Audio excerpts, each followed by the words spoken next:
The Democratic National Convention starts today in Chicago, with the party sensing momentum behind the Kamala Harris-Tim Walz ticket. Just a month ago, President Biden was still running, and Trump led in key states. Now Democrats see the convention as a chance to build on those narrow leads. News 8 Now's Ken Kozorowski reports from the convention site.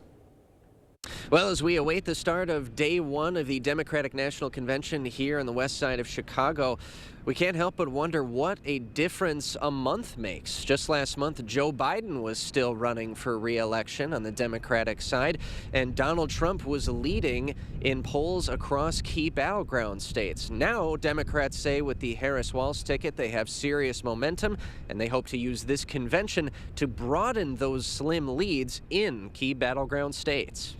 For Democratic Party chairman like Wisconsin's Ben Wickler, there's no doubt about it. Vice President Harris has electrified the Democratic Party. Wickler says President Biden's selfless decision to put country before himself was a lightning bolt the party needed. County leaders like Deb Dasso in eastern Wisconsin couldn't agree more. We had an event at our office the night of the debate, and it was really a sad evening. Our office was packed yesterday. You know, with people, they all want the signs. They want to be able to help.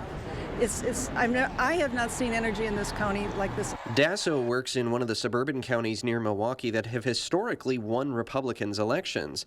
She says her county used to be 65-35 red.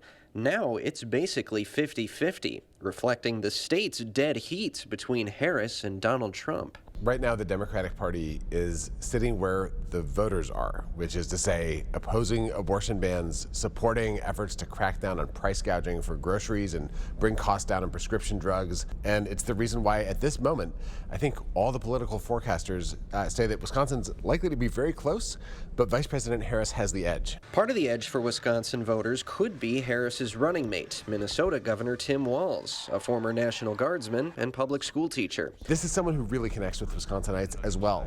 And then they're running this campaign that is full of joy and positive energy and this laser focus on freedom and on bringing costs down. Wickler and Dasso hope convention speakers will focus on talking to middle-class issues to prove that Democrats are the party who will look out for them. Maintaining the progressive movement of making lives better for people in this country, no matter where you live, no matter who you are. Because those Wisconsin voters could decide the Oval Office. We're the tipping point state for Trump in 2016, for Biden in 2020. We might well be the tipping point state for Harris to become president of the United States in 2024. For this opening night of festivities, the list of speakers has been a very closely guarded secret. We do know that Hillary Clinton and President Joe Biden will be delivering remarks here at the United Center.